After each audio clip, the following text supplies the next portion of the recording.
शेतकरी कर्जमाफीच्या निर्णयासंदर्भात संध्याकाळी 4 ते 5 वाजेपर्यंत वाट पाहणार, अन्यथा नागपुरातल्या मुख्यमंत्र्यांच्या रामगिरीकडे करणार कूच, बच्चू कडूंचा इशारा। कुबड्या घेऊन सत्तेत येणाऱ्या भाजपची नीती ही अशीच आहे, राऊतांचा घणाघात। उद्धव ठाकरेंच्या अमित शहांवरील नानाकोंडाच्या टीकेला बावनकुळेंचं प्रत्युत्तर। उद्धव ठाकरे स्वतःच एक अजगर असून त्यांनी स्वतःचा पक्ष देखील गियंकृत केला, केली टीका। सोलापूरमध्ये ठाकरेंच्या शिवसेनेच्या बैठकीत राडा, जिल्हा प्रमुखांच्या वादग्रस्त वक्तव्यानं गोंधळ। मुख्यमंत्री माझी लाडकी बहीण योजनेकरता राज्य सरकारकडून 1 वर्षात 43,000 कोटी रुपयांचा खर्च, माहितीच्या अधिकारातून बाब स्पष्ट।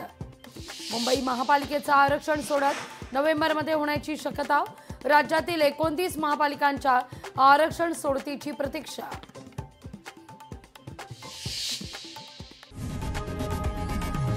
लोकशाही मराठी ऐका, पहा, जागरूक रहा।